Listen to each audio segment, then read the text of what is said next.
일단 우리가 지난번에 조국 장관 논란이 계속된 시기에 자담회를 가지고 이후에 사퇴 이후에 지금 처음 갖는 거니까는요. 내정에서 지난 14일에 사퇴할 때까지 66일 만에 사퇴했던 조국 장관, 그리고 이후에도 지금 21일 날 끝났다가 지금 추가적으로 뭐 조금 하루 이틀 더 진행이 되긴 했습니다만 국정감사 기간에도 조국 장관 또는 전 장관과 모든 게 쟁점이 됐었는데, 이 시간 동안에 국민들 간의 분열 갈등은 심각했습니다. 물론 문재인 대통령은 뭐 문제 없다고 한때 발언하기도 했지만은 그랬고, 약간 조사에 따라서 최근에 와서 조금 오른다는 조사도 몇 개 나오긴 했지만은 전반적으로 봤을 때는 문재인 대통령의 국정 수행에 대한 긍정적인 지지도도 많이 떨어졌고, 여당에 대한 지지율 떨어지는 그런 상황. 종합적으로 지금 한 두 달간의 같은 후유증, 물론 우리의 진단은 한 달이 되겠습니다만은 총평을 한번 들어보도록 하겠습니다. 총평 여러 번 했을 건데요, 차재원 교수. 예. 일단 조국 사태 여당의 입장, 그러니까 청와대 입장에서 본다고 한다면 상당히 좀 아픈 것이 되지 않을까 하는 생각이 듭니다. 일단 뭐 조국 사태 일종의 망해의 소독이라고 한다면 검찰 개혁이라는 부분에 대해서 상당히 국민적 공감대를 만들었다는 부분은 분명히 있지만, 대통령 입장에 있어서는 자신이 획기적으로 밀어붙인 아주 중요한 인사 자체가 결국은 뭐 국민의 그러니까 반대 내지는 저항 때문에 물릴 수밖에 없었던 그런 측면에서 본다고 한다면 상당히 아픈 상처가 될 수밖에 없다. 근데 문제는 이런 이 여권 내의 그러니까 내상, 일단은 지금 외상보다는 내상이라고 볼 수 있는데, 이것이 앞으로 향후 민심의 추이에 따라서는 상당히 치명적일 수도 있다는 측면에서 본다고 한다면 상황 관리를 상당히 잘해야 되지 않을까라고 이 여권에서는 상당히 생각할 수밖에 없을 겁니다. 그래서 이 탈출구로 지금 생각하는 것이 검찰 개혁이라는 카드를 가지고 일종의 지금 개혁 대 반개혁의 그런 정치 구도로 만들려는 생각을 갖고 있는 것 같아요. 그런데 그럼에도 불구하고 이 검찰 개혁에 대해서는 국민적 지지가 다수가 높음에도 불구하고 아직 이 조국 사태가 앞으로 완벽하게 마무리가 되지 않았기 때문에 향후 정경심, 그러니까 조국 장관 부인 정경심 씨의 사법 처리, 또 조국 장관의 소환 조사, 이런 사업 처리에 있어서의 검찰이 어떻게 정당성을 확보하느냐, 내지는 또 한편 거꾸로 이야기하면, 그러니까 지금 이 조국 일가가 그러니까 의혹보다는 일종의 뭐랄까요, 그러니까 검찰의 불순한 의도 때문에 상당히 그러니까 이 좀 무고한 뭐 이런 피해를 당한 것처럼 만약에 그런 결과가 나온다면 이러한 부분들에 의해서 아마 민심이 좌지우지될 것이다. 그럼에도 불구하고 제일 중요한 것은 결국은 이 지금 향후 이 당면한 이 전국 상황에서 결국은 그러니까 청와대 여당이 어떤 식으로 이번 사태에서 교훈을 찾고 뭔가 변화된 모습을 보여줄 수 있느냐가 관건이지 않을까 싶습니다. 네. 저는 조금 차 교수님하고는 해석이 다른데요. 지표상으로 보면은 문재인 대통령의 지지율은 이 조국 사태를 계기로 해서 45%에서 50%라는 파수권 지지율이 무너져 버렸습니다. 해서 45% 50%의 파수권은 문재인 대통령이 그나마 안정적으로 국정을 끌어가는 중요한 지지율의 토대였는데, 지지율이 떨어져서 조사 기간마다 차이가 있다지만 딴 차이가 아닙니다. ALS 조사냐 아니면 전화면접 조사인데, 갤럽 조사 그리고 저희들 조사에서도 39%대입니다. 반면 저 ALS 조사는 지금 뭐 반등했다고 하지만 중도층의 어떤 특성상 사안의 성격상 놓고 본다면 제가 볼 때는 여론의 반등이라보다도 진보 진영의 적극적인 여론조사 응대, 즉 응답률이 3배 정도 전화 면접 조사가 높아요. ALS가 낮다는 것은 조직적 전화 응답의 2배 내지 3배 이상의 응답 기회를 더 확보한다는 걸 의미합니다. 영향력을 클 수 있게. 그래서 이거는 조사 기관의 어떤 조작이라기보다도 지지자들의 조사에 대한 대응에서 차이가 왔을 것이다. 그거는 지지율 반등으로 보기가 어렵다는 겁니다. 그래서 문재인 대통령의 지지율이 40% 전후까지 지금 내려와서 전화 면접 조사에 두고 30%대 진입은 대단히 이거는 뼈아픈 부분이다. 두 번째, 그럼에도 불구하고 지금 이것을 지금 검찰개혁, 공수처 법안 처리 문제라고 하지만 그것을 이슈화시켰다 또는 거기에 대한 국민의 공감대가 확보됐다. 천만의 말씀, 저는 아니라고 봐요. 여론이 그 문제를 갖고서 조국의 제2라운드로 여론이 나뉘어져 버린 케이스가 되었습니다. 절대로요 50% 전후 갖고서 강행 처리해서 법안을 만들 수는 있겠지만 민심을 얻기는 어렵습니다.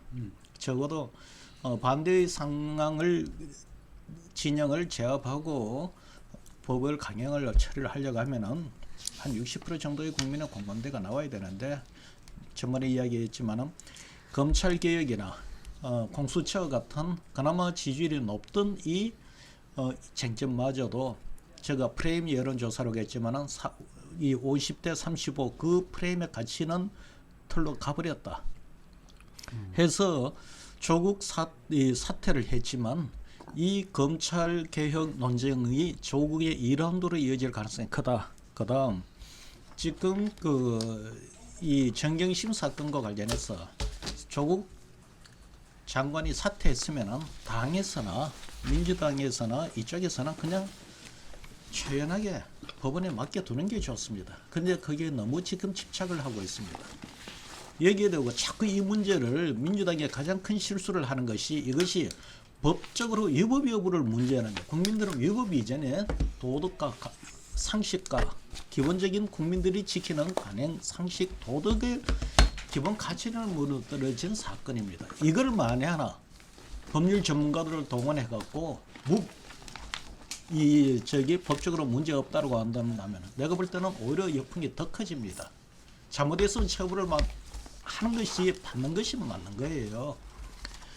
그래서 이거를 자꾸 내가 볼 때는 억지로 모르겠어요. 내가 잘못 본 건지 모르겠지만은 지금 국민들의 정서상을 놓고 본다면은 과도하게 정경심의 어떤 이 가족의 문제를 불법이 아닌 합법적인 거로 만들어서 그거를 근거로 해서 판결을 하려고 하는 이 프레임에 너무 갇혀 있는데 차라리 버려버리고 새로운 이거를 국면으로 가는 것이 맞지. 여기에 매달리면은 내가 볼 때는 조국의 사퇴의 그 효과가 예. 그걸 통해서 반전을 할 수 있는 기회를 찾기가 더 쉽지가 않을 거다. 어떻습니까? 지금 약간 이제 국면 자체에 대한 것은 여전히 계속되고 있고 오히려 사퇴했음에도 불구하고 이후에 선택도 잘못했다라고까지 지금 이제 홍 소장은 지적을 했습니다.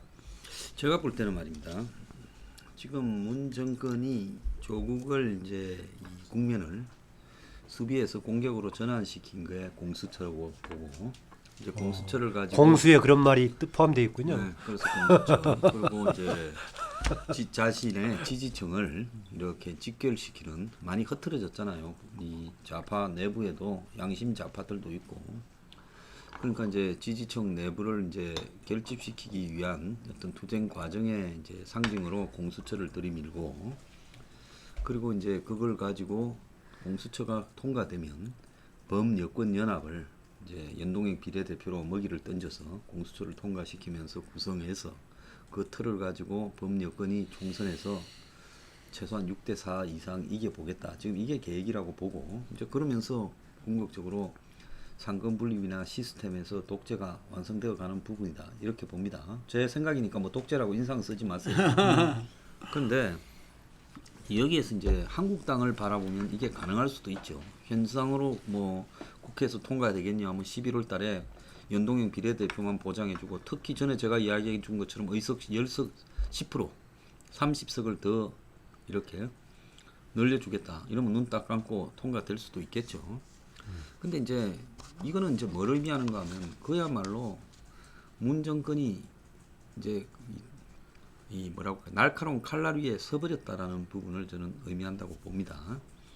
자 이제 그런 가는 과정에서 현재 검찰이 그러면 왜 저럴까요? 왜 저렇게 조국을 수사하고 조국으로 상징되는 부분에 초토화를 시키고 있느냐? 그건 검찰이 바라볼 때는 공수처가 매우 부당하다고 보는 거죠. 제가 조사를 좀 해봤어요. 사람들이 공수처를 잘 모르고 이제 비판을 했네. 공수처에 지금 판사가 3,200명 조사 대상이 검사가 2,200. 그 전원이에요 판검사. 경무관 이상이 75명이더만요. 그 다음에 차관급 이상이 60명이에요. 그 다음에 이제 장성급이 450명이에요. 군 장성급이요. 그러니까 결국은 공수처가 판검사, 경찰 고위직, 장성이 이게 핵심이라고 봐야 되는 거예요. 한 8,500여 명 된다고 그런 것 같아. 네. 아니 근데 뭐 그 플러스 알파인데 어쨌든 지금 공식적으로 중요한 빼드는 이게 다예요. 나머지는 뭐가 갖고 그런지 모르겠는데. 그런데 이제 이 부분이 문재인 자신은 지금 그러면 누가 대통령 주변의 가족, 친척, 인척 또 측근이 저지르는 범죄는 누가 하느냐? 가장 고위층 범죄가 그거 대통령 아닙니까? 지금 역대 대통령 주변에서 다 범죄가 벌어졌잖아요. 친인척 가족 본인에 대해서요. 근데 그건 자기가 지금 현재 특별감찰관 제도를 2년 반 동안 안 하지 않습니까? 근데 자기는 조사 안 받고 자기가 통솔할 수 있는 판검사들부터 뭐 장성들까지를 다 통제하는 조직을 자기가 임명해서 또 자기가 자기 가까운 사람들로 공수처 검사시켜서 하겠다. 이 부분은 제가 봤을 때 국민들의 광범위한 저항을 받을 거라고 보고 있고요. 또 이 조직이 되어서 움직이는 꼴이 가관으로 움직이게 될 거라고 봅니다. 한다면 할 수 있겠지만 이제 저는 문재인이 공수처를 통과시킴으로써 거의 무덤으로 들어갈 거라고 보고 있습니다. 이제 그렇게 되면 국민들이 홍콩식 저항으로 가게 될 거라고 봐요. 그래서 우리는 솔직히 말하면 문의 통과하면 시켜봐라. 이제 그리에서 끝을 내줄게 이제 이렇게 생각을 하고 있습니다. 그래서 이제 그야말로 이 좌파 진보가 어떻게 독재로 가는가는 완성 과정이라고 저는 보고 있어요. 정말 이렇게 한다면 공수처장을요 여기서 통과시키지 말고 내년 총선에 공수처장을 뽑아요. 선출로 정당 당적이 없는 사람으로 공수처장 투표를 따로 해서 뽑아서 공수처장이 대통령까지도 친인척까지 다 조사하게 해요. 그럼 나도 공수처 찬성이야. 그럼 지금 이런 식의 공수처라는 거는 게시타프라는 부분이 이건 뭐 대한민국의 정치 형태에서 뻔한 거 아니겠어요? 그럼 현재 공수처 관련 여론조사는 별로 실상을 모른 채 나오는 그건 것들이라고. 모른 채 나온 거니까 그런 부분이고요. 대략 보면 항상 정권이 뭘 통과시키겠다고 바람 잡을 때 초반에는 찬성이 우세하게 나올 수밖에 없는 거죠. 근데 이 조국 문제도 처음에는 그랬잖아요. 근데 실상이 공개되니까 이제 점점 여론이 바뀌어서 회복 불능 상태에서 저렇게 된 거 아닙니까? 근데 그러면 공수처는 그렇게 하더라도 왜 조국 가족에 저렇게 집착을 하냐? 솔직히 말하면 문재인은 정경심을 구속시켜버리고 조국까지 구속시키면서 저 아들은 나하고 관계없다. 나도 속았다 해버리면 사과 한마디 하면 끝날 일인데 그러니까 그 부분에서 이 문 정권이 지금 벌이는 일이 단순치가 않다는 겁니다. 얽히고 설켜갖고요. 조국을 구속시키면 문이 못 견딜 일이 있다고 난 보고 있어요. 제가 좀 반론을 좀 예, 하십시오. 반론하세요. 저는 그거 무장이 지금- 돼 나왔으니까 반론하세요. 한 소장이 지금 뭐가 공수처 돼서 나왔다고? 무장이 내가 지금 군복 입고 나왔잖아. 군복. 그 공수처 말씀을 하신 걸 들으니까 제가 떠오른 병이 하나 있어요. 공수병. 아주 뭐 상당히 무서운 질병이 무서운 그 공포를 갖고 있는 그 미친 개병이지. 미친 개병 아닙니까? 근데 뭐 그 정도까지 국민들이 생각하나 이 생각이 들고 그리고 지금 황 소장께서 말씀하신 부분에 있어서 이 전제는 아마도 백혜련 의원이 제시했던 대통령 임명이라는 부분은 아마 지금 전제를 하고 말씀하신 것 같은데 지금 그것이 근은희 의원은 안도 있습니다, 그죠? 근은희 의원 안 같은 경우는 지금 국회 동의를 받도록 되어 있습니다. 그리고 또 그 과정에 가는 데 있어서 뭐 그건 백혜련 의원도 마찬가지지만 7명, 그러니까 7군데, 그러니까 지금 7명이 추천을 위원을 가지지 않습니까? 그 중에서 5분의 4, 6명의 동의를 받아야 된다. 그래서 그거는 최종적으로 이렇게 그러니까 인사청문을 거쳐서 대통령 임명하느냐, 아니면 나중에 그 국회 동의를 받아야 되느냐 부분이 있기 때문에 바로 황 소장께서 말씀하신 그런 우려들 때문에 저는 아마 이 두 개가 이 경합을 할 경우에는 근은희 의원 안대로 될 가능성이 저는 상당히 높지 않을까 하는 생각이 든다는 것이죠. 그렇다고 한다면 과연 이 집권 세력의 뜻대로 공수처장이 그렇게 자주유지될 것인가? 저는 뭐 그러니까 충실한 이 정권의 그러니까 이 도구 내지는 주구 노릇을 할 것인가? 저는 그 부분에 대해서 저는 조금 동의가 하기 힘들고 그리고 또 하나는 추천위원들 예를 들면 대한변협이라든지 법원행정처라든지 무조건 그러면 집권 세력의 뜻대로 할까요? 이번에 그 지금 법원행정처장이 이번 국감에서 한 이야기가 공천 문제에 대해서 문제를 제기를 했어요. 제기한 부분이 뭐냐? 지금 이 공수처법에 의해서 만약에 판사의 판결 문제까지 이것이 공정성 여부를 직권 남용 이런 걸 따지게 되면 상당히 사법 독립에 상당히 심각한 문제가 생길 수 있다. 그러한 그 지적은 저는 상당히 타당하다고 봐요. 그렇다고 한다면 판사들의 문제에 있어서는 그러니까 이 재판의 업무 처리 부분은 일단 빼고 예를 들면 부정부패 부분에 초점을 맞출 수밖에 없을 것이다.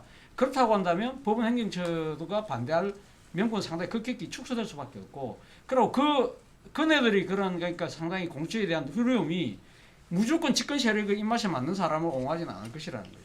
그리고 또 하나의 문제는 제가 생각했을 때는 지금 공처 부분에 있어서 국민들이 아까 뭐 그러니까 직권 세력이 뭔가를 하면 무조건적인 그러니까 상당히 그러니까 높은 찬성이 지지율이 나온다고 하지만, 그러나 그동안 우리가 지금 87년 민주화 이후에 그동안 검찰의 행태를 보면서 국민들이 상당히 그러니까 분노하고 좌절하고 어떤 식으로 바뀌어야 된다는 목소리가 단순하게 조국 사태 때문에 분출된 것이지만 거기에 대한 이 열망이 상당히 크다는 거죠. 어제 대통령이 시정연설에서 어떻게 가감하게 공정개혁 드라이브를 하겠다고 자신을 할 수 있느냐. 조국 사태로 인해서 조국 일가의 그런 이 지금 위선적인 민낯에 대해서는 상당히 거부하는, 그러니까 비판하는 세력들이 있지만 그럼에도 불구하고 검찰은 개혁해야 된다는 목소리가 상당히 주종을 이루고 있는 건 저는 사실이라고 보거든요. 그런 부분들을 저는 간과할 수 없다고 봐요. 네, 지금 이제 어차피 이제 문재인 대통령 그 예산 관련 그 시정연설했던 것도 우리가 논의 주제로 삼아야겠고, 지금 얘기했던 공수처 얘기해야겠는데요.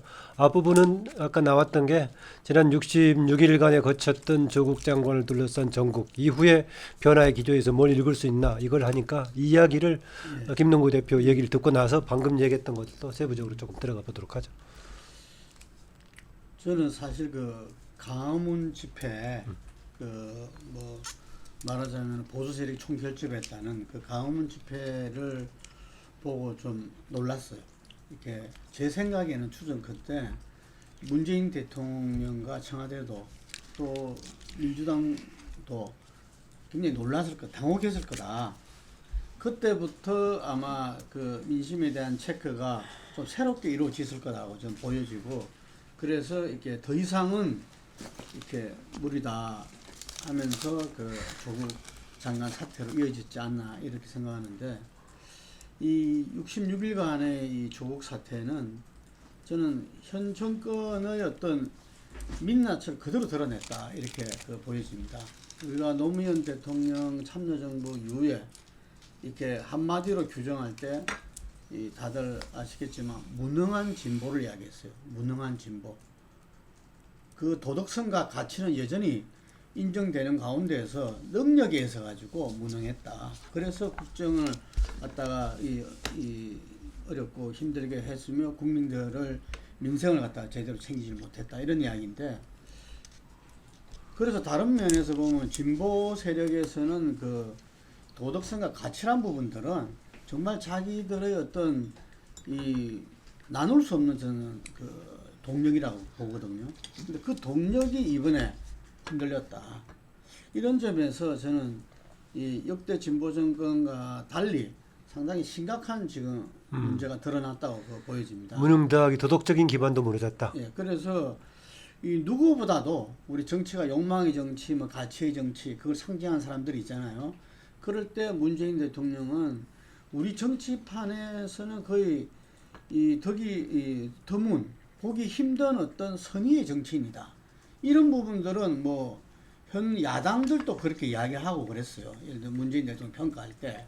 예, 그랬었는데 저는 그 부분이 겉으로야 지금 여전히 대통령이 치명사를 뭐 받고 그거 구체적인 그걸 한 거는 아니기 때문에 살아있고, 그래서 이번 시정연설에도 공정과 개혁을 갖다가 이렇게 주창할 수 있었지만 자기 분신이라 할 수 있는 어떤 조국 민정수석을 조국 법무부 장관으로 앉히고, 그리고 인사청문회를 거치고 66일간의 총 66일간에 버티면서 그 내정 이후에 그랬다는 것은 사람들한테 이거는 이 정권의 어떤 제일 기본 동력, 저는 상당히 이 문제가 됐다고 보여집니다. 그렇기 때문에 그게 반응해서 나타났다는 게 아까 그 홍 소장이 이야기하신 대로 대통령 지지율 그 40%, 45% 선이 무너지고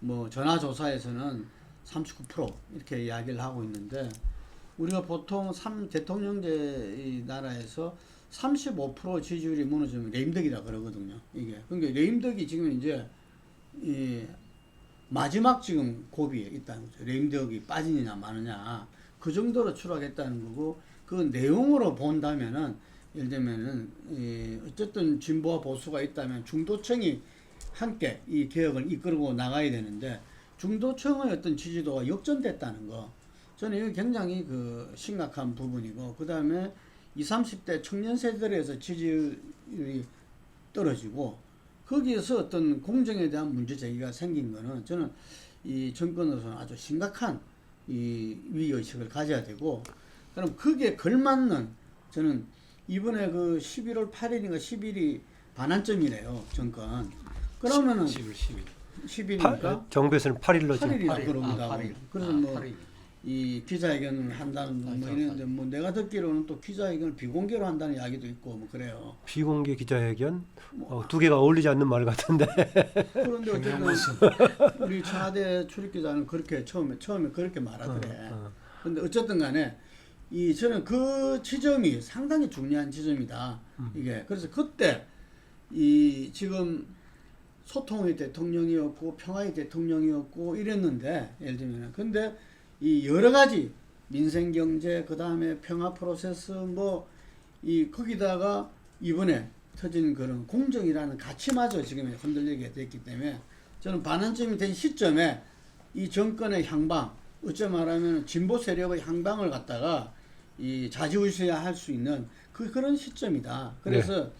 차제에 정말 이게 된 부분에 대해서 허심탄회하게 자기들의 문제가 뭔가를 이렇게 바라보면서 저는 전면적인 어떤 국정 쇄신책이 나와야 된다고 봅니다. 네, 제가 여기서 이어서 제가 조금만 좀 더 말씀드리면 저는 아까 모두 발언에도 말씀드렸지만 일종의 망해의 소득은 검찰 개혁이고 그래서 저는 뭐 공처법은 아마 통과될 가능성이 높고 아마 거기에 대한 민심이 높다고는 했지만 이번 과정에 드러난 그러니까 이 지금 문재인 정부 특히 이 지금 권력 핵심이라고 할 수 있는 청와대의 문제는 저는 크게 세 가지라고 보는데요. 첫 번째는 일종의 그러니까 지금 김학원 대통령 민심의 그러니까 목소리 김학원 대통령 일종의 불통의 이미지를 상당히 드러내 보였다는 겁니다. 그러니까 조국 임명을 둘러 지명하고 난 뒤에 임명할 때까지 그 한 달이라는 시간이 흐르는 동안 그 반대의 민심이 분명히 있었음에도 불구하고 물론 뭐 문재인 대통령 입장에서는 검찰 개혁이라는 그 명분으로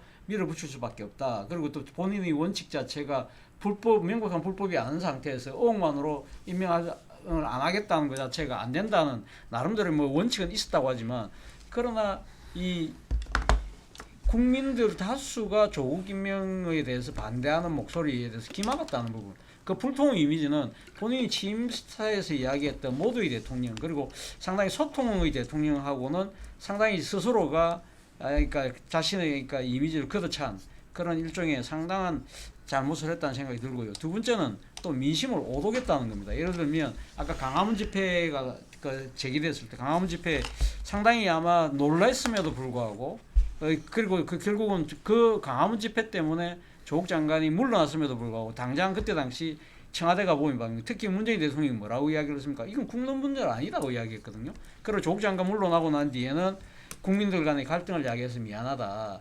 이런 식의 그러니까 이 민심을 제대로 읽어내지 못하는 이러한 부분들에 대해서 저는 심각한 내부의 문제를 제기한 것이 아닐까. 세 번째는 이 대통령이 이렇게 잘못된 판단, 잘못된 결정이 그냥 그대로 집행되는 부분, 그리고 빨리 시정되지 못하는 부분. 그러니까 여권 내의 일종의 뭐랄까 견제, 자정, 뭐 그런 그러니까 또 뭡니까 이게 수정 그러니까 잘못됐을 때 오류를 수정하는 회복 기능 이러한 부분들에 지금 심각한 문제가 있는 것이 아닐까. 그렇다고 한다면 이 세 가지 문제에 대해서 근본적인 처방이 없다고 한다면 설사 검찰 개혁에 대해서 국민들의 의견이 모아지고 공수처법이 제도화된다 하더라도 상당한 앞으로 개혁을 추진해 나가는 데 있어서는 심각한 이 좀 뭐랍니까 걸림돌이 될 수 있다. 그런 부분을 좀 새겨들어야 될 것 같아요. 네. 저도 약간만 한마디만 첨가하자면 주문이 많네. 여러분들이 그 부분에서 청와대 이제 문제를 이야기했는데 그 청와대는 우리가 흔히 알듯이 그 비서들이잖아요. 네. 그 비서의 한계라는 게 있어요. 참모와 비서의 한계. 이 비서는 자기 그 모시는 사람의 뜻을 거스리는 이야기를 주장을 하기 상당히 어려운 한계인데 참모들은 그것을 극복해야 된다. 그렇지 않으면 참모 자격이 없다. 이런 말들이 있는데 저는 차제에 지금 청와대를 비판하셨지만 저는 그 여당이 더불어민주당을 비판하고 싶어요. 뭐 저도 그 청와대 이야기했지만 그 여권 전체를 그러니까 아우르는 이야기인데 말씀 잘하셨네요. 이철희 의원이 네. 뭐 불출마 선언을 했잖아요. 하면서 그 이철희 의원이 그런 말을 했다는데 청와대에서도 좀 대통령한테 노할 수 있는 사람이 좀 있었으면 좋겠다 이런 말을 했는데 참 그 본인이 지금 정치평론가도 아니고 그렇죠. 국회의원 입장이면 그렇게 말하면 안 되죠. 본인이 그걸 해야 헌법기관으로서 이게. 그래서 제가 옛날에 이제 슬로건 하나 썼었는데 여당 정치인 대통령에 노할 수 있는 정치인이 되겠다 뭐 이런 건데 지금 작금의 그 여당인 열린우리당 보면은 일사불란해요. 근데 민주주의에서 여당이 일사불란해 가지고 하는 것은 옛날에 제왕적 총재 대통령이 제왕적 총재 시절에 어째 말하면 군부 독재 시절에 이루어졌던 여당의 모습이거든요.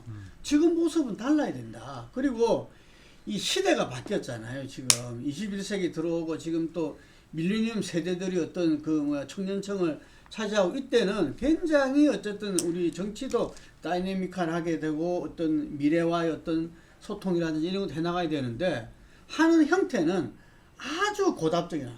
예. 그 저는 이 부분이 깨지지 않고서는 어렵다. 그래서 제가 아까 말씀드린 그럼 그걸 깨서 바뀔 가능성은 얼마나 있다고 보세요? 반환점 시점에 저는 여당의 어떤 이 새신책도 함께 나와야 된다. 이렇게 보는 거죠. 이게. 네. 자, 총론 차원에서 뭐 예. 이어갈게요. 이번에 조국 사태를 거치면서 상당히 큰 어떤 그 흐름들이 있었습니다. 그 중에 몇 번 이야기했습니다만 보수 집회예요. 보수 집회는 정확하게 이야기하면 보수 전공이 아닙니다. 이 집회 대규모 동원하는 것은 역대 민주 세력 또는 진보 세력들이 주 장기였습니다.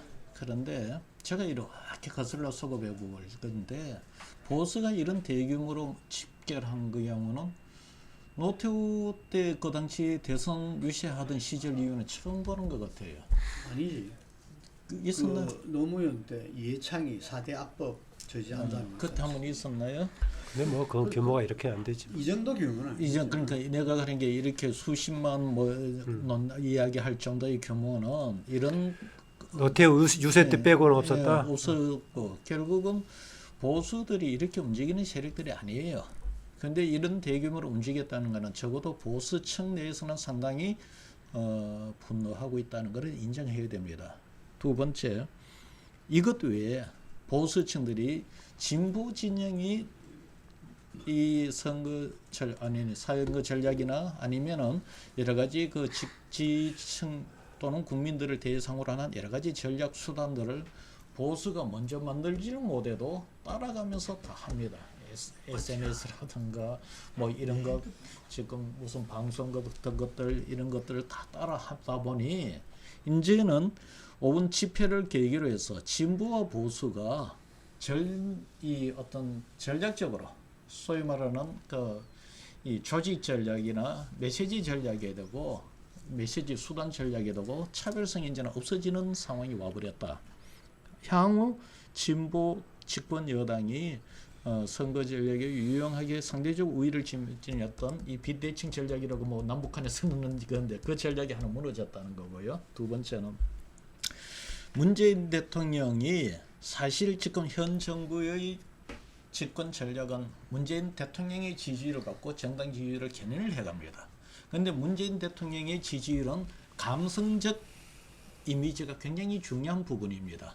상당히 젠틀하고 상당히 포용적이고 소통을 하고 상당히 합리적이고 그리고 가치관도 이전에 어떤 그런 그 가치관보다는 보편적 가치, 사회적 정의니 이 평등이니 또는 뭐 저기 그 공정이니 이런 가치를 지향하는 리더십의 대통령이었습니다. 그런데 이번 과정에도 다는 아니었어도 일정 부분 상처를 입어버렸습니다. 오히려 그런 합리적이고 포용적인 그런 이미지가 중에 일부는 상당히 완고한 대통령의 이미지로 바뀌었습니다. 예. 결국은 이것은 향후 지금 이후에 이전의 대통령 지지율로 다시 되돌아가는데 상당히 한계를 갖고 이것이 집권 여당 전체의 지지를 끌어가는데 한계가 있다. 예. 마지막으로 그러면은 반환점 시점에서 좀 바뀔 수가 있느냐?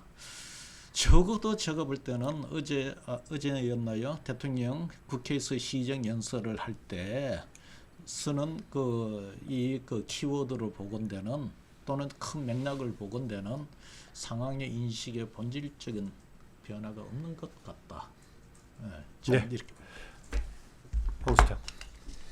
저는 문 정권이 검찰 개혁으로 지지층들은 뭐 그걸 따르고 있습니다만은 그렇게 검찰 개혁이 중요한 거고 또 2012년 대선, 2017년 대선에서도 이야기를 했으면 이거야말로 되자 말자 첫 개혁 과제로서 임기 초에 힘이 있을 때 했어야지요. 근데 그 검찰을 이용해서 특수부 검사를 43명까지 늘리면서 그야말로 정적들에 대한 일종의 정치 보복. 뭐 자신들은 뭐 적폐청산이라고 말하지만 반대쪽에서 보면 정치 보복을 하는데 검찰들을 이용하고 이제 그게 끝나니까 이제 검찰 개혁을 한다면서 공수처를 설치해서 또 그 판사나 검사들을 뒤에서 통제하려고 하기 때문에 한다는 거예요. 그러면 왜 처음에 안 했느냐? 힘이 있을 때 했으면 됐을 건데 그런 부분으로 봤을 때 굉장히 뭐라 그럴까요? 한마디로 머리가 나쁜 쪽으로만 발달되어 가지고 정치적인 어떤 이 테크닉 이런 부분으로 정권을 운영해가는 부분 이게 이제 어떻게 보면 진보 좌파라는 부분에서 거기서 국민적 대의를 갖다가 몰고 가는 게 아니라 그야말로 정치공학적인 기술을 가지고 정권을 운영하는 부분에 익숙해졌다는 거예요. 그러니까 정치공학으로 끌고 가는데 익숙해지니까 여당 내부에서도 청와대 내부에서도 범여권 내부에서도 의견을 모을 필요가 없죠. 왜냐하면 계획을 딱딱 잡아서 뭐 자기 주자 중에 마음에 안 드는 건 하나씩 제거하고 저 이렇게 이제 끌고 가는 구도를 갖고 그러니까 그 나쁜 쪽이라는 건 공적인 목표보다는 권력 게임을 중심으로 운영한다 그 얘기인가요? 저는 뭐 권력 공적인 목표였다면 정권 초반에 힘이 있을 때 검찰 개혁의 필요성을 이야기를 하고 그때 했으면 되지 않았겠어요? 저항도 없었을 거예요. 그런데 그때는 검찰을 이용해서 정적들 두들겨 잡는 데 앞세웠지 않았습니까? 검찰들은 지금 아주 급하니까 정권의 말을 잘 들었죠. 그래서 이 모든 것을 다 조국이 기획하고 끌고 왔기 때문에 이게 단순하게 조국의 비리 하나로서 발 문제는 아니다라는 겁니다. 이 모든 이런 기획이 다 저는 조국을 기반으로 쭉 왔다고 봐요. 그러니까 조국이 자연스럽게 차기 주자로 이렇게 2인자로 등재되어 있고요. 근데 여기서 이제 하나 좀 의아스러운 거는 어제 그 시정연설을 할 때 합법적 불공정성이라는 표현을 쓰더라고요. 조국 문제에서 드러난 게 합법적 불공정성입니까? 합법적 불공정성은 기존에 지금 수시 정시로 나눠져서 뭐 학생부로 들어가고 하는 그러면서 스펙을 있는 사람이 가지기 쉬운 게 합법적 불공정성이지 이거는 불법적 불공정성이죠. 근데 변호사를 한 대통령이 합법적 불공정성과 불법적 불공정성을 구별하지도 못해가지고 그런 말을 대중 앞에 하면 거기에 대해서 언론이 이의 제기도 안 하고 넘어가는 이 사회가 저는 문제가 심각하다고 봐요. 그래서 문재인 스스로가 이미 중요한 사회 현상에 대해서 인식하고 판단할 수 있나. 지금 경제가요. 올해 100% 내 손에 장을 찌지게 1%대로 떨어집니다. 저는 작년부터 그랬는데요. 그런데도 경제가 크게 문제가 없다라는 식으로 어제도 이야기를 해요. 어제도 그랬죠. 네. 그래서 전체적으로 봤을 때 대통령이 경제나 사회 문제에 대한 현실적인 인식이 그야말로 모든 매사를 정치 공작으로 바라보고 또 그런 부분에서 경제를 보고하는 수치 이런 부분들을 그냥 나중에는 자기들이 조작해보다 보니까 조작한 걸 자기 스스로가 믿게 되는 이런 상황에 빠져 있는 거 아닌가 보는데요. 그래도 이 보수가 솔직히 말하면 너무나 무능하고 한국당이 수준이 낮고 이러다 보니까 당분간은 버티겠지만은요. 근데 제가 봤을 때 문 정권의 거대한 부분은 검찰의 저항에 의한 부분이 아니라 경제가 무너졌을 때 이제 국민들이 그야말로 이제 완전히 등을 돌리는 사태가 제가 볼 때 내년 중에 올 거라고 봅니다. 이거는 총선을 뭐 제가 볼 때 총선은 어차피 한쪽이 이기기는 틀렸고 뭐 비등비등하게 끝날 거라고 봅니다. 지금 총선까지 과정에서 여권 지지율이 더 떨어질 수밖에 없고요. 그런데 결국은 이 경제 부분에 대해서 문 정권은 수습을 하지 못하고요. 그리고 이제 치명타를 맞으면서 지금은 버틸 거라고 봐요. 총선까지도 이렇게 버텨갈 거라고 보는데 내년 가을쯤에 아마 이제는 범국민적인 저항에 이끌려서 이 정권이 나는 이런 식으로 가면요 임기 못 채운다고 확신합니다. 네, 우리가 이것도 이제 다 서로 엮어져 있기 때문에 같이 얘기가 될 수밖에 없지만 또 몇 개 가지를 쳐서 정리할 필요가 있으니까는요. 총평 관련해서는 제가 그 김동구 대표한테 이 질문만 하나 추가로 질문하겠습니다. 이제 최근 66일 더하기 이후의 행보 관련해서는 황장 소장은 상당히 그 큰 틀에서 뭔가 다른 의도를 가지고 움직이는 것처럼 얘기를 했고, 또 우리 그 차재원 교수는 뭐 망해 소득 비슷하게 검찰의 개혁을 화두로 좀 가질 수 있었다는 걸 얘기했단 말이죠. 그런데 김동구 대표 진단으로 보자면은 그동안에 조국 장관 사태 빼놓고는 사태 이후에 사실상의 어떤 반응도 없었단 말이죠. 사태의 원인이 어땠는가에 대한 반응이 없었고, 보기에 따라서는 오히려 지금 지적했던 뭔가 국민들의 어제 시정연설에서 국민들이 예상보다는 높은 기준을 적용해서 그만뒀다는 식의 해석도 하던데, 어떤 심정에서 조국 사퇴한 이후에 특별한 뭐 인사 문제라든가 국정운영 방식이라든가 이 부분에 대한 언급이 없이 지금까지 지내오고 있을까요? 저는 이제 그 부분에 대해서 그렇게 이야기를 해왔는데, 이 조국 사태 이후에 저는 책임 있는 인사, 가장 책임 있는 인사는 대통령이죠. 그 인사권자였으니까. 그리고 그 대통령을 보좌해서 이 국정을 운영해 나가는 국무총리와 당대표, 여당 당대표들은 저는 국민들한테 자기 고백하고 사과했어야 된다고 봅니다. 저는 그 부분이 지금도 늦지 않았다. 그래서 임기 반환점인 그 기자회견을 한다고 하시는데, 그때 저는 자기 고백과 사과 있어야 된다. 금방 그 황 소장이 지적한 대로 합법적 불공정성이 아니라 그게 불법적 불공정성도 있었다는 사실을 저는 그걸 인정해야 된다고 봐요. 이 정치인이라는 게 도덕군자가 하는 것도 아니고, 그러면은 이게 이 일반 국민들의 상식에 맞춰서 해나가야 되는데, 그러면 국민들 다수가 조국 사태에 대해서 64%가 잘했다.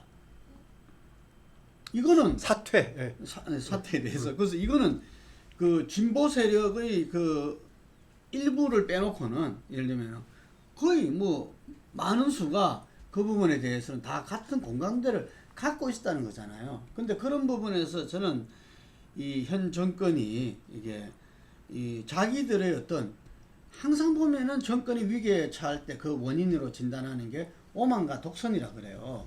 저는 지금 이 정권도 마찬가지로 지금 오만과 독선에 이 사로잡혀 있다고 봅니다. 근데 그 부분을 아까도 우리 사회자께서 지적했지만, 그럼 과연 국정쇄신책을 내놓고 변화가 가능하냐, 이런 부분에서 지금 현재 저는 뭐 청와대가 어쩌고 이건 잘 모르겠지만 상당히 좀 회의적일 수밖에 없다. 저는 그 유시민 그 노무현재단 이사장이 이 노무현 대통령을 그래 서가게 된 그거를 갖다 전철을 밟지 않기 위해서 자기가 지금 나서고 있다고 이야기를 하는데, 저는 큰 틀에서 봐야 된다. 왜 참여정부가 노무현 대통령도 정말 국민적인 어떤 한호 속에서 등장했던 부분이 탄핵 위기를 거치고 다시 국민들이 결집해서 제1당을 만들어준 열린우리당과 노무현 정부가 그 당은 어디론가 없어지고 한 자릿수로 그 추락했는가. 저는 이 부분을 너무 외부에서만 보면 안 된다는 거죠. 외부에서 그때 검찰 수사 때문에 그런 겁니까? 아니면은 그 야당인 한나라당이 반대를 위한 반대만 해서 그래 된 겁니까? 그거 아닌 거죠. 자기들도 뒤에 다 인정했어요. 그렇기 때문에 안희정 이 전 지사 같은 경우는 자기들이 패족이다 이제 이런 말을 할 정도로 자기 비판도 했다는 이야기인 거죠. 이게 그러면은 저는 지금 이것이 검찰과의 관계, 야당과의 관계 아니라 이 집권 세력 내부에서 진보 세력의 어때 지금까지 그 국정 운영을 해오면서 이 DJ 정부 때부터 시작해서 노무현 참여 정부를 거치면서 우리의 문제가 뭔가, 이런 부분들에 대해서 저는 이 정말 그 목숨 걸고 저는 그 원인 분석을 해내야 되고, 거기에 대한 어떤 그 대응 방안을 국정쇄신청으로 제시해야 되는데, 그 부분에 대해서는 뭐 기대 반입니다. 예. 네. 종합평가 꼭 보충하고 싶은 하시고요. 그다음 잠깐 과지치고 좀 넘어가겠습니다. 아까 문재인 대통령 관련 얘기를 했었는데요. 그중에 여러 가지 쟁점이 있었죠. 그중에 하나가 지금 이제 정치적인 갈등, 국민 분열 문제 어떻게 해결할 것인가라는 건데요. 문재인 대통령 간혹 이 얘기를 했습니다. 지난번에 양쪽에 집회가 있을 때는 의견을 충분히 여러분들이 표출했으니 이거를 통합하는 지혜를 모아달라라고 얘기를 해서 저는 깜짝 놀랐습니다. 모으는 사람이 대통령인데 모아달라고 하는 걸 보고 놀랐는데요. 그 다음에 또 유사한 일이 있었습니다. 종교계 지도자들을 모시고 했는데 많은 노력을 했으니까 안 됐으니까 여러분들이 국민 통합을 좀 놓아달라고 했는데 이거는 조금 너무 심각한 지금 역할 인식이 좀 잘못된 거 아닌가요? 자기에서 어떻습니까? 예, 뭐 저도 어제 어제 국회 시정연설에서도 또 비슷한 지적이 나왔죠. 예. 그러니까 자신이 지금 정치 행위의 가장 직접적인 당사자인데 자신의 할 책무를 그러니까 국회한테 떠민다든지 여야 지도자에게 떠미는 모습 자체는 상당히 모르겠습니다. 그러니까 87년 민주화 이후에 역대 대통령들의 모습에서 그 틀에서 또 이 문재인 대통령 그 틀 속에 갇혀 있는 것이 아닐까 하는 생각이 드는데 그런 측면에서 보면 상당히 저도 어제 뭐 좀 답답함을 느꼈는데 그럼에도 불구하고 어제 또 저는 또 다른 측면에서 좀 긍정적인 측면을 본 것은 지금 대통령이 지금 취임한 지 2년 반이 안 지났는데 시정연설하러 4번째 국회를 방문했다는 겁니다. 어쨌든 그러니까 자기 나름대로는 민의의 정당인 국회에서 가서 그러니까 이 지금 정부가 짜는 여러 가지 살림살이에 대해서 국민에 직접 설명해야 된다는 그런 모습. 취임을 국회에서 했기 때문에 예. 포함해서 4번이 예, 된 거죠. 예. 아니요. 추가 경쟁 예산 시정연설만 내보냈거든요. 시정연설만 내보냈는데 2년 반 사이에 내보내는 그 대통령 없던 거죠. 역대 없었으니까. 그리고 그러니까 어제 또 자신이 이렇게 연설하는 과정에서 사실 야당 의석에서 뭐 험한 소리도 나오고 상당히 좀 눈살 찌푸리질 만한 여러 가지 제스처들을 했지 않습니까? 그럼에도 불구하고 야당 의원들석에 갔는데 의원들이 또 등을 돌리고 나가는데도 쫓아가면서 악수하는 모습들. 저는 그러한 모습들이 좀 더 이 정치적인 현안에도 적극적으로 나왔으면 좋겠다는 생각이 들어요. 그런 부분 측면에서는 상당히 안타까움이 있다. 그리고 또 하나는 아까 뭐 말씀하신 것처럼 그러니까 합법석의 뭐 불공정과 뭐 반칙 그 부분 같이 그 이야기는 아마 문재인 대통령 입장에서는 지난번 그러니까 조국 장관 임명할 때도 그 이야기를 했었잖아요. 그러니까 의혹만으로 임명을 하지 않고 그러니까 불법과 탈법이 완전히 확인되지 않았다. 뭐 그 원칙 나름대로 자신의 원칙을 지키고 있는 것 같아요. 그래서 그걸 거꾸로 이야기하면 예를 들면 정경인 교수가 구속이 된다든지 그리고 막 조국 장관이 기소가 된다든지 그런 시점에 가서는 대통령도 자신의 그러니까 이 판단 잘못 그런 부분에서 이제는 불법이라는 것이 거의 명백해지고 있는 과정이라 한다면 그 상황에서는 아마 일종의 자신의 그러니까 그 인식을 잘못했다는 부분에서 국민들에게 고백할 필요는 있는 것이고요. 그리고 어떤 식으로 그게 따른 정치적 행위가 있어야 된다. 저는 뭐 그러니까 그러한 그 계기가 있든 없든 어떤 식으로든 그러니까 이번 정기국회가 끝나면 어차피 당정 차원에서 여러 가지 아마 이 인적 쇄신의 여러 가지 모습들이 나타날 수밖에 없을 겁니다. 없을 거지만 그러나 그까지 기다릴 것이 아니라 예를 들면 본인이 생각했던 합법의 테두리가 깨지는 순간에는 좀 더 진솔하게 국민에게 사과할 건 사과하고 바꿀 건 바꿀 필요가 있다는 생각이 듭니다. 예. 저는 요즘 보면요 문왕이나 문황제처럼 처신하고 있어요. 옛날에 왕들이 뭐 제왕은 무치라고 하면서 신하가 잘못한 것처럼 이야기하잖아요. 지가 잘못하고요. 그래서 유체이탈 합법, 삼자 합법을 쓰지 않습니까? 요즘 뭐 아주 말하는 것마다 다 그래요. 굉장히 국민으로서 듣기가 불편하고요. 지금 민주주의 국가에서 대통령 말 저렇게 하면 안 되죠. 그리고 또 하나는 뭐가 웃기는가 하면 지금 이렇게 보면 자신이 조국이 유죄인가 무죄인가 모른다면 적어도 조국 문제와 관련 있는 부분은 검찰에서 자신이 말을 안 했어야죠. 전 대통령이 직권 남용을 했다고 봅니다. 탄핵 사유가 될 수 있는 소리들을 했다고 봐요. 조국 문제에 대해서 수사가 진행되고 있는 와중에 검찰을 성찰하라. 그리고 명령한다 뭐 개혁하라. 이런 식으로 하면서 계속 지속적인 압박을 하고 조사를 뭐 해서 아직 혐의가 확정되지 않지 않느냐. 한국 사회에서 대통령이 그 말을 한다는 것은 일종의 수사의 가이드라인 제시하는 걸로 받아들여질 수 있지요. 적어도 조국 문제가 매듭이 될 때까지는 그러면 공수처니 무슨 검찰 개혁이니 말을 안 했어야죠. 그런데 결국은 조국 수사에 대한 압력으로 비춰지면서 정경심을 포토라인에 세우지 못하게 하는데도 일조했지 않습니까? 그러면서 내가 떡 갖다 줬어요. 그래서 윤석열 총장이 내 떡 받아서 돌렸어요. 수고한다고. 시민이 떡 갖다 줬는데. 아, 그 시민 중에 한 명이었어요? 내가 내 떡이었어요. 한 명이 아니라 내가 준 세 박스요. 그런데 아니 그 떡을 돌렸다고 그게 무슨 떡을 대통령이 검찰을 보고 뭐 성찰하러 한 날 총장이 떡을 돌리냐 수사팀에 이게 마침 이게 무슨 제왕적 국가입니까? 시민이 잘한다고 떡 갖다 줄 수 있죠. 그러면 받아서 떡 먹고 열심히 수사해라 할 수 있죠. 근데 다 달라들어서 대통령이 말한 날 감히 하지 않습니까? 좌파의 민주주의 수준은 이 모양입니까? 그랬어요. 문은 지금 집권 남용가요. 또 더 나아가서 사법 방해를 하고 있어요. 미국 같으면 벌써 걸려들었을 겁니다. 그래서 이런 식으로 하면요. 지금 공수처를 이렇게 조국 수사하는 과정에서 들이미는 것도 저는 일종의 사법 방해라고 보고 있습니다. 탄핵 사유가 누적되고 있어요. 네. 열받았습니다, 지금요. 열 많이 받았지. 황 소장 떡이라는 걸 오늘 알았네. 아니 벌써 신문에도 났어요. 자, 나도 몰랐네. 열받게 하고. 이 노무현 정부하고 많은 것이 비교가 되는데 노무현 정부에는 모든 것이 언론이었습니다. 언론 개혁, 언론 탓으로 돌리고 언론 개혁을 했고 현 정부는 모든 게 검찰이에요. 내내 언론과 전쟁이었지. 자, 그런데 그러면은 노무현 검찰 더하기 언론까지 하고 있지 지금도. 네. 노무현 정부 때 그러면 언론에 어떻게 대응을 했느냐? 저는 참 그때도 그 부분을 많이 비판했는데 노무현 정부 언론 개혁 그렇게 이야기하면서도요. 소위 말하는 언론에 대해서 개혁을 위한 실질적인 조치 한 번도 안 취했습니다. 말기에 출입처 사무실. DJ 김대중 대통령 시절에 언론사 세무조사 2번 들어갔습니다. 그 과정에서 동아일보 그 사주 부인이 스프링한 일이 벌어졌고요. 나는 그 상황을 내가 너무 잘 알죠. 내가 그 여론조사를 내가 다 했으니까요. 노무현 정부에 들어서서는 언론사 세무조사라는 것도 해본 적도 없었고, 내 기억에 노무현 정부 때 언론사 세무조사, 언론개혁해야 되는 여론조사 내가 해본 기억도 없어요. 그런데 마치 DJ 정부는 언론 개혁 안 하고 노무현 정부가 언론 개혁에 저항하고 언론 개혁의 어떤 그거를 몸으로 부대꼈다 이야기죠. 몸으로 부대낀 건 맞지만 언론 개혁 안 했습니다. 지금 검찰도 마찬가지입니다.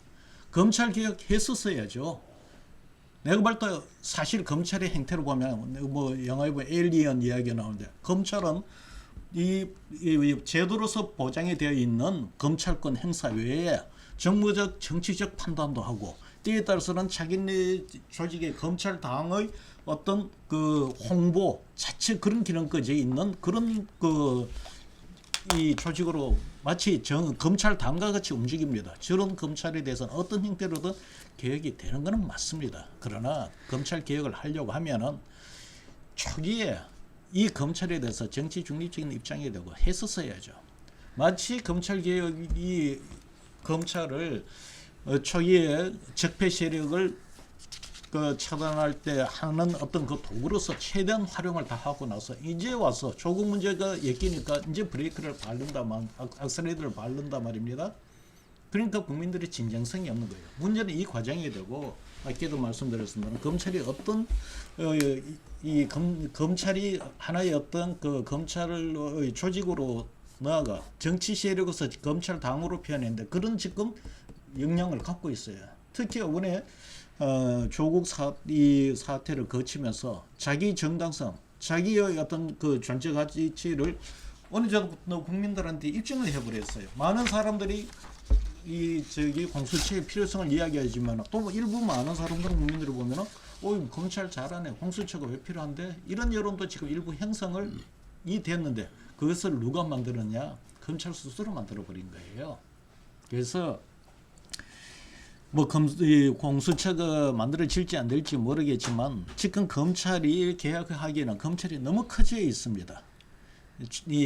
현 정부에서 내가 해낼 수 있을까에 대해서 의문이 들 정도로 그러면 검찰이 이렇게 더 힘이 세지기 전에 진짜 검찰이 본연의 역할을 할 수 있도록 초기에 했었어야 됐는데 지금 보면은 오히려 느끼는 게 노무현 때 언론 개혁을 실질적인 언론 개혁의 조치는 취하지 않고 언론을 탓하면서 자기 정당성을 얻듯이 지금 검찰 개혁도 실질적인 검찰 개혁을 해내는 게 아니고 검찰 개혁을 통해 갖고 자기네들의 악의 존재로 대상화시키고 이 현 집권 세력의 정당성을 만들어내려고 하는 오히려 그런 쪽에 더 관심이 있는 게 아닌가.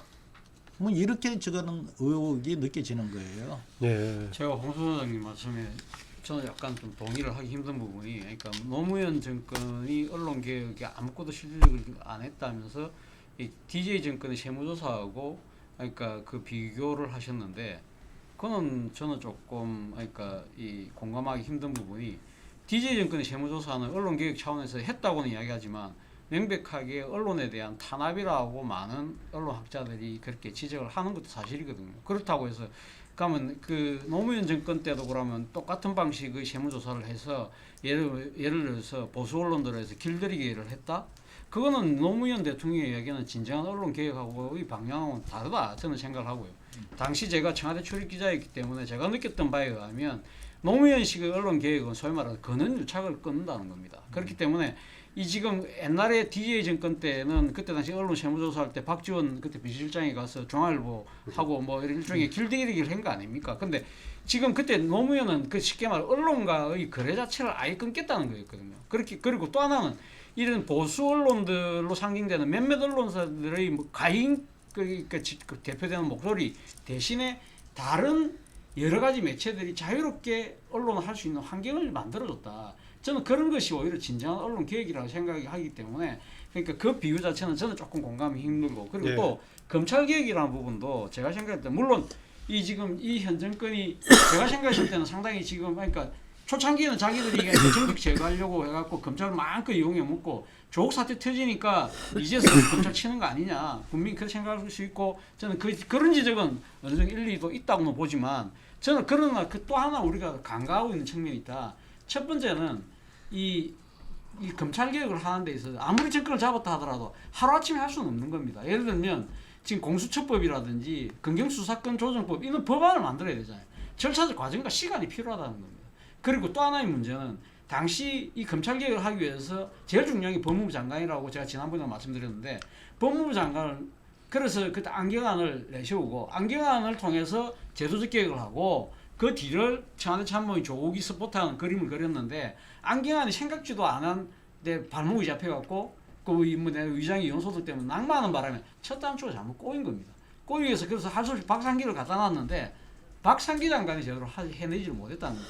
바로 그 때문에 문재인 대통령이 저는 조국이 여러 가지 문제 있음에도 이렇게 강력하게 밀어붙일 수밖에 없던 이유가 자신의 국정 철학을 그대로 그러니까 집행해 줄 만한 사람이 결국 조국밖에 없구나 생각을 했다는 거죠. 그거는 그만큼 검찰 개혁에 대한 강한 의지와 신념을 갖고 있었기 때문에 아닐까 저는 그런 생각을 한다는 거죠. 물론 그러니까 초창기에 이거 갖다가 좀 더 그러니까 검찰을 그러니까 이용하고 특수부 늘리고 이런 디테일한 부분들에 분명히 비판 소지는 있지만, 그러나 초창기 인사가 꼬이고 그리고 바로 그 때문에 조국을 밀어붙일 수밖에 없던 그런 사정, 그리고 또 이 여러 가지 관련된 법을 만들어내는 절차와 시간이 필요했다. 이러한 부분 때문에 그것이 약간 딜레이 될 수밖에 없었던 그런 측면이 우리는 가져서는 안 된다는 거죠. 네, 문재인 대통령 국정의 최고 책임자로서 문재인 대통령이 최근 리더십 관련한 얘기를 하고 있습니다. 김능구 대표 여기까지 듣겠습니다. 그런데 공수처안이라는 것들이 정말 우리 개혁의 검찰 개혁 전가 보도처럼 이 처음에 참여연대가 맨 처음에 이 문제 제기를 했고, 그리고 참여정부가 받아서 입법화 과정에서 이제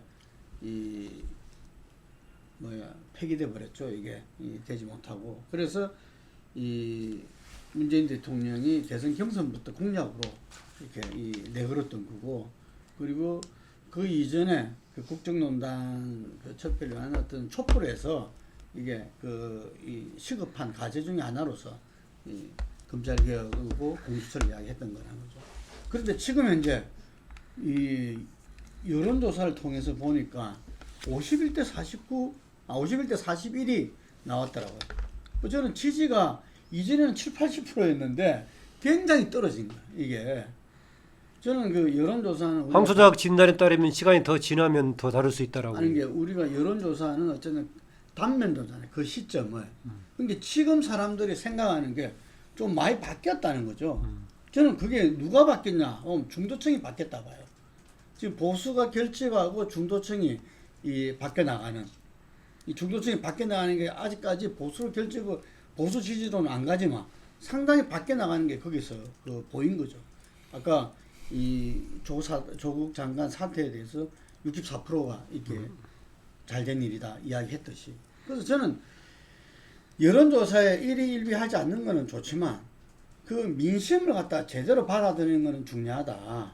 저는 그래서 공수처라든지 뭐 이런 부분에 있어 가지고도 그러한 검찰 개혁이 지금 이 정권의 뭐 지고주선한 어떤 과제로 이야기할 것이 아니라 그것이 우리가 역사적으로 이렇게 이 해내야 되는 개혁 과제로서 설정하고 그 차원에서 저는 이 부분을 해결해 나가야 되지 않나. 그런데 이것만이 개혁이고 이걸 통하지 않으면은 아무것도 이 진행되지 못하는 그거는 아니다. 이게 그래서 저는 어찌 말하면 그 공수처에 대해서 이 국민 여론이 아까 이야기했죠. 50대 초반으로는 어렵다 그러잖아요. 예. 그러면은 어떤 국민을 바라보고 좀 더 이 공수처 법안에 대해서 이 추진하는 쪽이나 반대하는 쪽이 좀 더 지금 이제 이 국민들한테 여론을 갖다가 이 대해서 자기들이 홍보를 해야 되고 또 대화도 나누고 소통도 해야 된다고 보거든요. 그게 지고주선의 절대 과제는 아니다 이거죠. 그런데 그게 다 몰리게 되면은 어떤 사안에 대해서는 서로 간에 이 상대가 있을 수밖에 없어. 적과 적이 될 수밖에 없어. 그거는. 근데 그렇게 전국 운영을 해나가면 저는 이 앞으로도 상당히 그 연말뿐만 아니라 그 이후로도 이 암울하다 이런 이야기인 거죠. 그래서 네. 그 부분에서 청와대에서 어떤 법안을 법무부와 해서 여당과 또 이렇게 그걸 지지하는 야당과 함께 패스트트랙을 태우고 했으면은 누가 말한 대로 이제는 그건 국회 시간이고 그 국회 내에서 여야가 예를 들면 그 부분에 대해서 국민적 지지 동의를 얻으면서 법안을 서로 협상에 의해서 통과하는 이렇게 맡겨줘야 된다는 거죠. 조국 수사도 맡겨야 되듯이 저는 이제 공수처 법안의 이 통과도 국회에 맡겨야 된다. 네. 네. 그런데 어쨌든 간에 국회에 맡게 된다고 했는데 대통령 시정연설에서 그 부분 굉장히 강조했습니다. 일부 이견이 있지만은 다른 대안이 있느냐라고 강조하면서